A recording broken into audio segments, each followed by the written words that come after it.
Welcome once again to Auto Mundial, the weekly home of all the latest motoring news and reviews. This week the boffins at Kia have spent a little too long doom scrolling and are now dreaming of van life. We've also got a dinosaur amongst cyborgs, as the Alfa Romeo Stelvio Quadrifoglio is one of the last super SUVs sticking to petrol power. Plus, the Alpine A290 gets its own dedicated rally series and a few special touches. That's all coming up. First though, the news.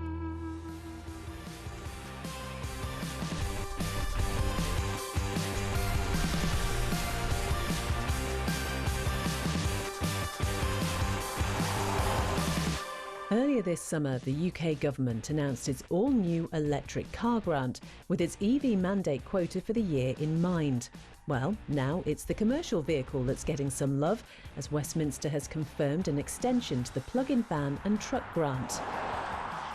First launched in 2012, the scheme was set to end in April of next year, but is now going to run until at least 2027. Not only that, but the grant is also set to see discounts increase from their current rates as part of a £650 million fund dedicated to increasing EV uptake. Currently, small and large vans benefit from up to £2,500 and £5,000 grants respectively, while electric truck prices can drop by up to £25,000 depending on their size and cost. Commercial vehicles reportedly represent over a third of the CO2 emissions on UK roads, and so by targeting larger diesel vehicles and replacing them with cleaner EVs, one can only expect drastic air quality improvements.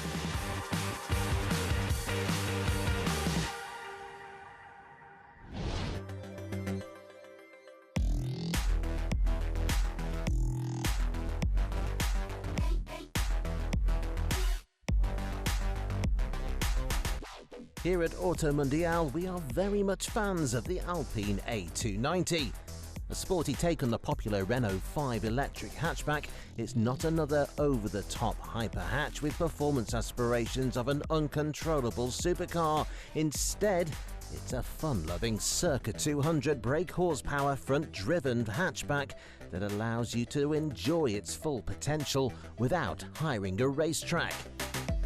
6.5 seconds to 62, a top speed of just over 100 miles per hour and a dry weight of 1,500 kilos might not sound all that impressive, but it's not about the numbers. This pocket rocket is one of those cars that's all about how it makes you feel.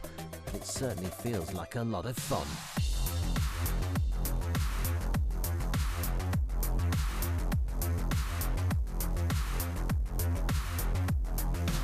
But now the A290 is no longer the ultimate Alpine electric hot hatch, as the French car maker is making an even more fun-loving edition, though this time focused for competition. Set to act as the backbone of a new single-make rallying series, this is the Alpine A290 Rally. Taking the regular car as a base, the French manufacturer gives it a lower stance and a few body touch-ups, like this roof-mounted scoop and several carbon fibre panels. But our favourite change of them all are these 18-inch white Evo Corsa wheels, full of rally vibes. As you would expect, the cabin drops luxuries for a roll cage, but at least you won't feel too bad after close encounters of the tree kind. If you're interested in a spot of electric rallying, the A290 in competition form will set you back the equivalent of €60,000, 20,000 more than the road car.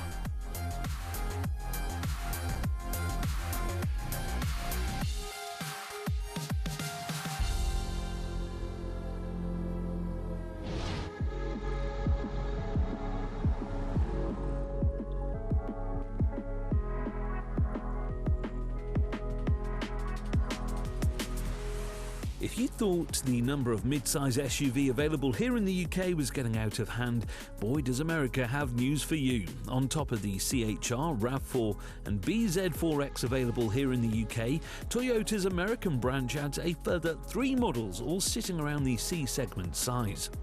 The latest edition of which is the Crown Signia, a high-riding sibling to the executive Crown Saloon.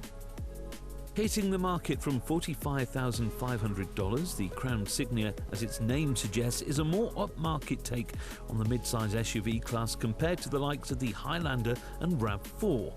As you would expect from a wannabe halo model, this new design is also one of the first to incorporate Toyota's new sleek front-end design, complete with a solid grille, angular light bar and stubby nose.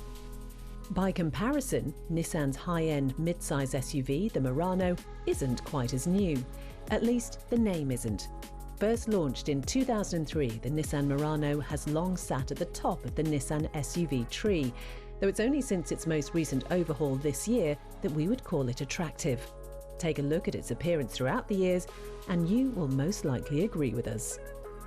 In its newest form, the Nissan Murano adopts the same sharp strakes we have become accustomed to on other Nissan models from the front to the rear. A nice curved roof amplifies the tall door panels, but also allows for good light inside, thanks to big windows. Inside, that translates to a nice airy cabin with lots of light for a spacious feel. Though, should you really want to open up the space, we'd recommend opting for the SL trim level, costing some $6,000 more than the base car's $40,000 starting price. Interior tech is plentiful, with a dual 12-inch display, loads of USB ports, phone connectivity and heated seats up front.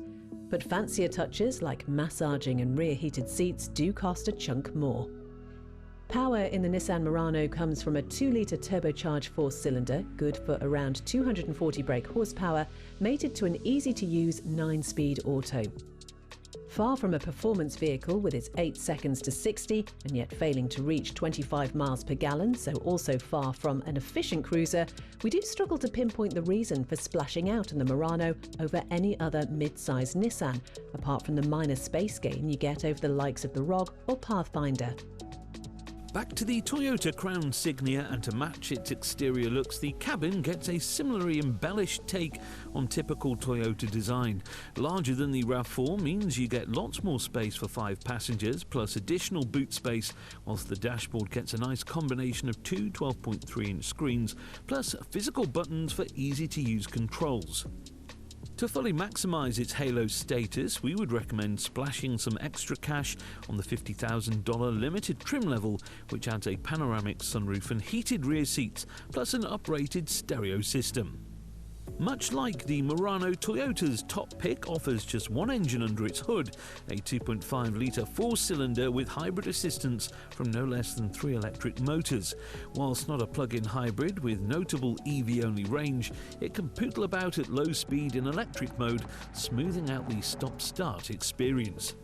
Combined, it all develops 240 brake horsepower, which is pretty much identical to its rival, but manages it whilst achieving 15 more miles per gallon on combined trips. So more efficient, arguably better looking and offering a smoother driving experience, the Toyota might be the more expensive of the two, but we do think it's worth the extra money. After the break, the cutesy Kia PV5 van goes all macho with off-road tyres and an apocalypse-ready cabin.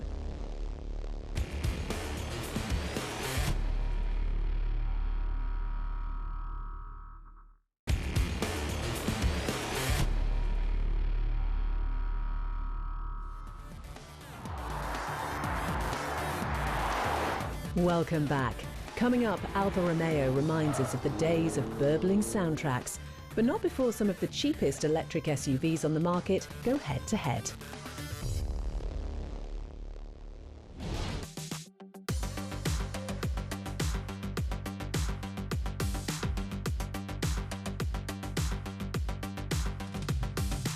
Earlier this year, Kia unveiled its first foray into the world of all-electric commercial vehicles. This diminutive van is called the PV5, and whilst it may not provide the load space nor the towing capacity of more typical commercial vehicles, it does hit the market from £27,500, providing affordable access to EV tech for small businesses. But with social media idealising a life on the road, the van life trend has led to many a commercial van being converted into a compact moving house. It seems even Kia has been influenced. What you're looking at here is the Kia PV5 WEEKENDR, a concept showing what a rugged off-road ready version of the modest van would look like if a millennial got their hands on one and decided they wanted a break from reality. Visually, the exterior has been transformed from an unassuming white panel van into a crazed Mars rover in the same way a corporate paper pusher suffers burnout and becomes an outdoorsy rock climber. Massive off-road wheels hide below chunky plastic arch cladding, whilst that same black bolstering decorates the roof and rear doors for a meaner look. Somehow the whole thing looks purposeful and over the top in equal measure. A pop-up roof tent also hints at something hiding within, and should you have it, open the rear doors and you'll enter a typical camper van living space with a table and folding chairs. An additional pivoting passenger seat seems to turn into a sun lounger, with the side door open and sleeping quarters reside up to under the tent. Up front, everything is very conceptual, with a rectangular steering wheel, floor-mounted pedals and little dashboard to note. It's evident, therefore, that you won't be buying a production-ready PV5 camper anytime soon then. But surely it's only a matter of time until a gap year student with more money than they know what to do with plasters their Instagram profile with a PV5 transformation project.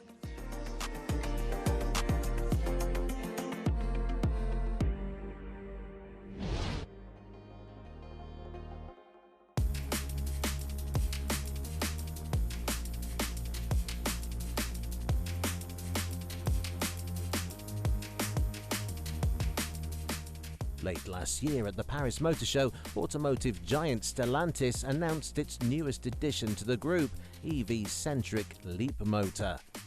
Mixing the Chinese manufacturer's low costs with the transatlantic corporation's vast network of dealers, the venture sounded like a fantastic route toward greater EV uptake.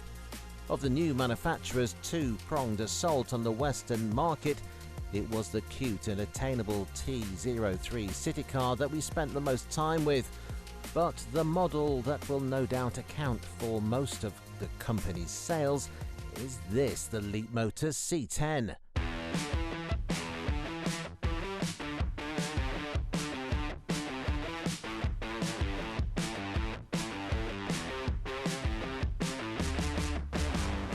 A mid-size all-electric SUV with charming looks, if somewhat devoid of personality. It may sound like this latest LEAPMOTOR is just another option on an ever-saturated market. But hitting the market from £36,500, it does at least distinguish itself from its rivals with a lower price tag. In fact, the C10 firmly undercuts what was the previous budget option in class by over £1,000, but we struggle to see how. Inside, the newest Stellantis offering is a spacious model for both rows of seats with a bright cabin, albeit helped by the specification's loud upholstery colour. Large windows and a sunroof are positives, whilst the centre console twins as an armrest in a pleasant way. A cheap pair of screens is about the only internal control you get, meaning we won't enjoy trying to set aircon or music volume whilst on the move. The rear seats may get good space for most adults, but the boot is far from class-leading at 435 litres. Power comes from a single 218 brake horsepower electric motor connected to a 69 kilowatt-hour battery. Despite its size, it will only manage 260 odd miles on a charge, which once again isn't exactly class-leading, but reportedly it's capable of filling the virtual tank in 30 minutes. The difference shouldn't cause too much concern. Costing just £1,000 more than the C10 is the Renault Scenic E-Tech, though it does so by offering two different models, the full-fat C10 rivaling long range and the more disappointing standard model. Though while the entry-level Scenic manages just 170 brake horsepower, its 60 kilowatt-hour battery means it will match the LEAPMOTOR when it comes to range. Go for the more desirable edition, however, which does command £41,000, and you get almost 400 miles on a charge and 220 bhp from the 87 kilowatt-hour battery pack. In its long-range specification, the Scenic will also charge at a faster rate on fast chargers, so making pit stops that little bit shorter.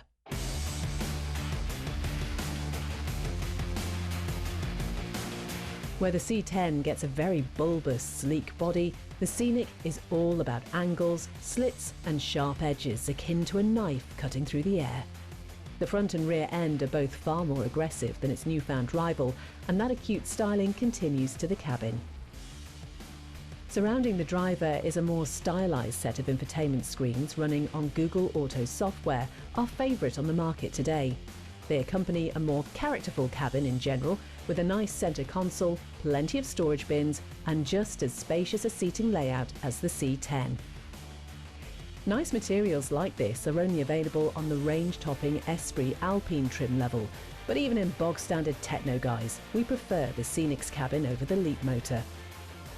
That's how we approach much of the battle between these two relatively affordable mid-size EVs.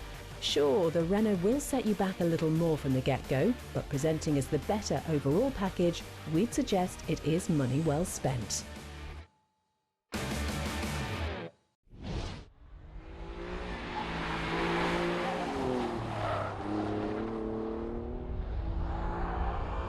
It's beautiful. It's fast. It's loud. Very loud.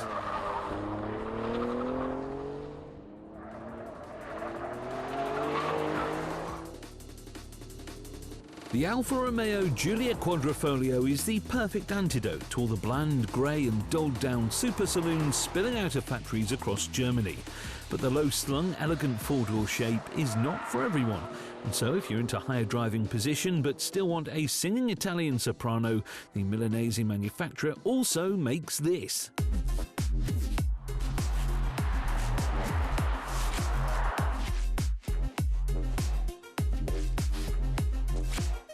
A heavier, taller, bulkier and yet just as potent Alfa Romeo, the Stelvio in QV form takes everything we love about the Giulia and supersizes it. The result is far more of a wolf in sheep's clothing, as whilst it can do most of the same high-performance activities as the lower-slung car, the Stelvio is a far more plush and comfortable unit for the day-to-day. Inside, the Stelvio retains the thick padded buckets of the Giulia, as well as all of its carbon fibre, Alcantara and leather upholstery, plus the many Alfa 4-leaf clover monograms. But with its taller roof, those inside needn't sink into the chairs and can instead look proudly above the steering wheel. A top-of-the-range model, the Quadrifoglio obviously comes with every option under the sun that you would expect for a near £90,000 car. You don't buy a QV for its standard fitment though, you buy it for its sole passion and performance on twisty roads away from the hustle and bustle. The same Ferrari-derived 2.9-litre twin-turbo V6 that powers the Giulia also provides the Stelvio with its 520 brake horsepower, which, despite the car weighing almost 2 tons, will send it to 62 in under 4 seconds. But it isn't just a lumbering lump with a few extra ponies, as Alfa has given the Stelvio a far more hunkered down stance and suspension setup that sits it closer to the feeling of a hot hatch, which certainly gives it an edge against its rivals. Speaking of rivals for the Stelvio QV, there are fewer and fewer proper SUVs on the market in 2025. Manufacturers appear to be giving halo status to electric vehicle tech, whilst the last remaining combustion-powered cars are dropping their dedicated spicy variants in favour of milder power boosts. One such gym goer that has forgotten to train their legs is this symbolic triangle, the BMW X3 in M50 form.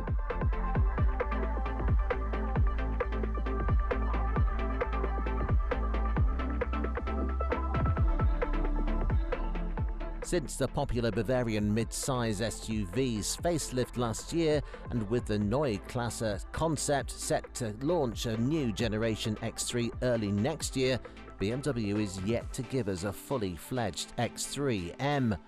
So whilst we don't know if the next X3 will go full beans or not, this tamer example will have to do. Very much identical to the regular car visually, unless you opt for specific M performance parts, the X3 M50 sports a 3-litre turbocharged straight 6 paired to a small electric motor and 48-volt hybrid system. Combined, that means that power sits at just under 400 brake horsepower, which is a lot less than the Alfa. But as small as it may be, the electric motor's 20 brake boost does mean the X3 will get close to the Stelvio on its run to 62, completing the dash just 0.8 slower.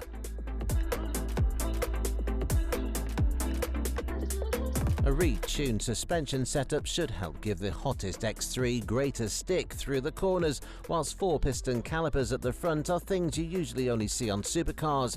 But standing tall above the ground, this German brute will always struggle to offer the dynamics of Alfa's Stelvio QV. If you're only in it for the power and looks, the BMW will do you well, especially for its £67,000 starting price.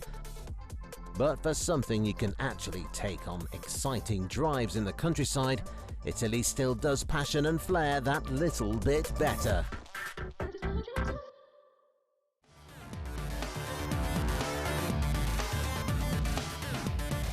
Next time on Auto Mundial, the Volkswagen Golf GTI turns 50.